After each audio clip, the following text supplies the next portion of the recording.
दे और संसद परिसर की तस्वीरें हैं। आज से शीतकालीन सत्र जो है वो शुरू होने वाला है और हमेशा की तरह ये रवायत है जब प्रधानमंत्री जब भी सत्र शुरू होता है, चाहे वो मानसून हो, शीतकालीन सत्र हो, उससे पहले पत्रकारों से संबोधित होते हैं। और इस बार का सत्र काफ़ी अहम माना जा रहा है। 4 दिसंबर यानी आज से वो शुरू है, 22 दिसंबर तक चलने वाला है। अहम विधायी कार्य जो कि लोक कल्याण जनहित से जुड़े हुए हैं वो इसमें होने वाले हैं।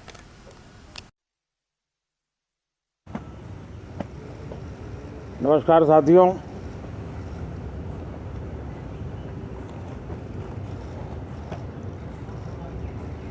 ठंड शायद विलंब से चल रही है और बहुत धीमी गति से ठंड आ रही है, लेकिन राजनीतिक गर्मी बड़ी तेजी से बढ़ रही है।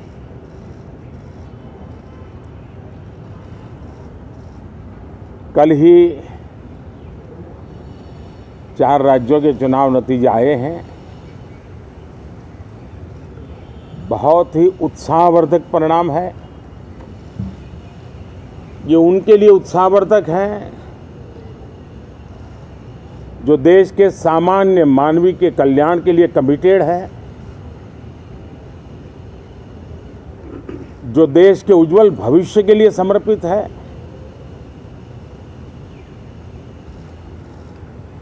विशेषकर सभी समाजों की, सभी समूहों की, शहर और गांव की महिलाएं, सभी समाज के, सभी समूह के, गांव और शहर के युवा, हर समुदाय के, समाज के किसान और मेरे देश के गरीब, ये 4 ऐसी महत्वपूर्ण जातियां हैं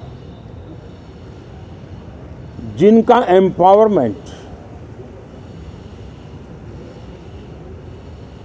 उनके भविष्य को सुनिश्चित करने वाली ठोस योजनाएं और लास्ट माइल डिलीवरी,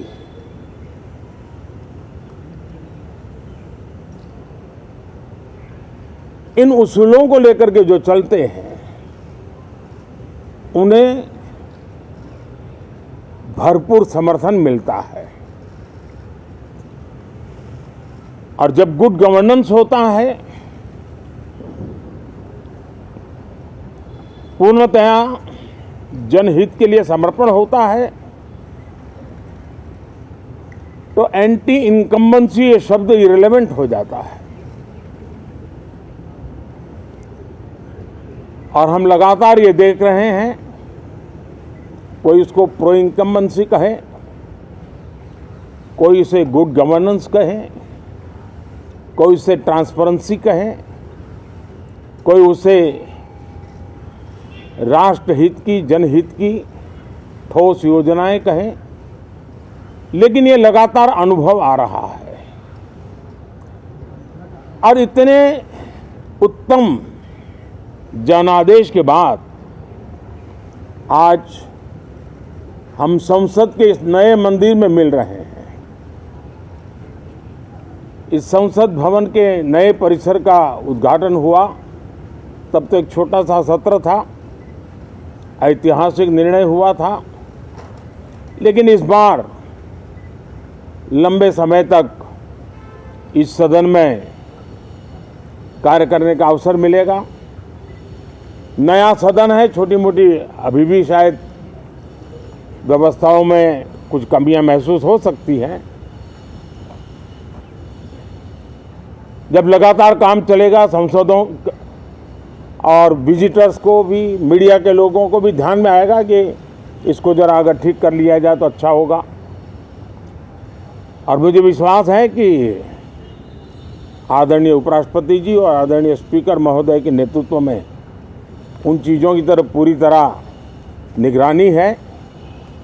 और आपसे भी मैं कहूँगा, कोई चीज़ ऐसी छोटी मोटी आपके ध्यान में आए तो ज़रूर आप ध्यान आकर्षित करना, क्योंकि ये चीज़ें जब बनती हैं तो आवश्यकता के अनुसार बदलाव की भी ज़रूरत होती है। देश ने नकारात्मकता को नकारा है। मैं लगातार सत्र के प्रारंभ में विपक्ष के साथियों के साथ हमारा विचार विमर्श होता है। हमारी मेन टीम उनसे चर्चा करती है। मिलकर के भी सबके सहयोग के लिए हम हमेशा प्रार्थना करते हैं, आग्रह करते हैं। इस बार भी इस प्रकार की सारी प्रक्रियाएं कर ली गई हैं और आपके माध्यम से भी मैं सार्वजनिक रूप से हमेशा हमारे सभी सांसदों से आग्रह करता हूं,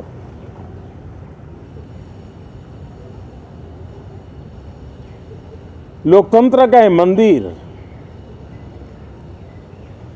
जन आकांक्षाओं के लिए, विकसित भारत की नींव को अधिक मजबूत बनाने के लिए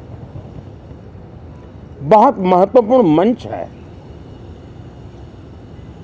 मैं सभी माननीय सांसदों से आग्रह कर रहा हूं कि वो ज्यादा से ज्यादा तैयारी करके आएं। सदन में जो भी बिल रखे जाए उस पर गहन चर्चा हो,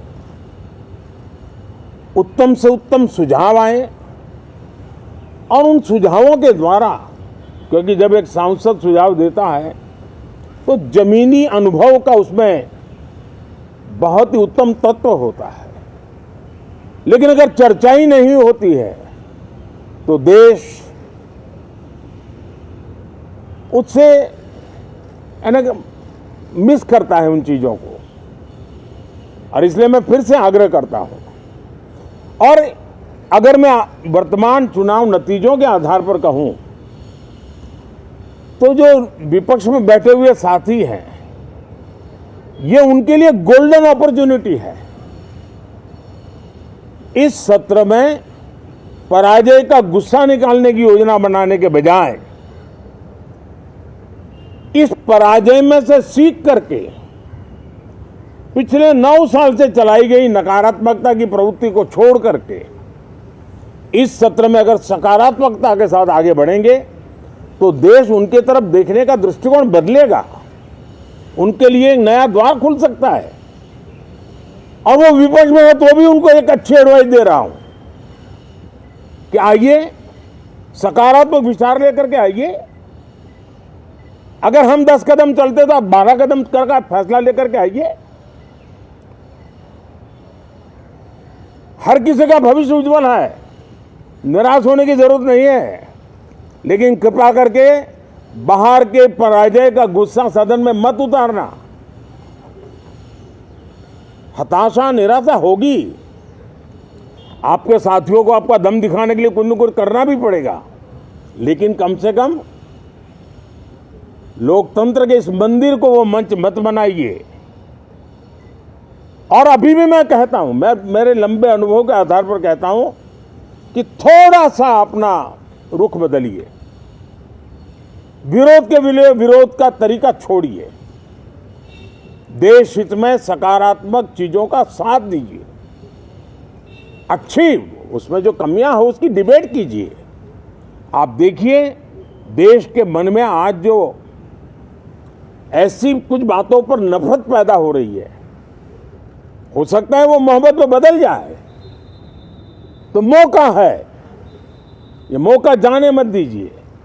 और इसलिए हर बार मैं करबद्ध प्रार्थना करता रहा हूं कि सदन में सहयोग दीजिए। आज मैं राजनीतिक दृष्टिकोण से भी कहना चाहता हूं कि आपका भी भला इसमें है कि आप देश को सकारात्मकता का संदेश दें, आपकी छवि नफरत की और नकारात्मकता की बने, वो लोकतंत्र के लिए अच्छा नहीं है। लोकतंत्र में विपक्ष भी इतना ही महत्वपूर्ण है, उतना ही मूल्यवान है और उतना ही सामर्थ्यवान भी होना चाहिए। और लोकतंत्र की भलाई के लिए मैं फिर से एक बार अपनी ये भावना को प्रकट करता हूं।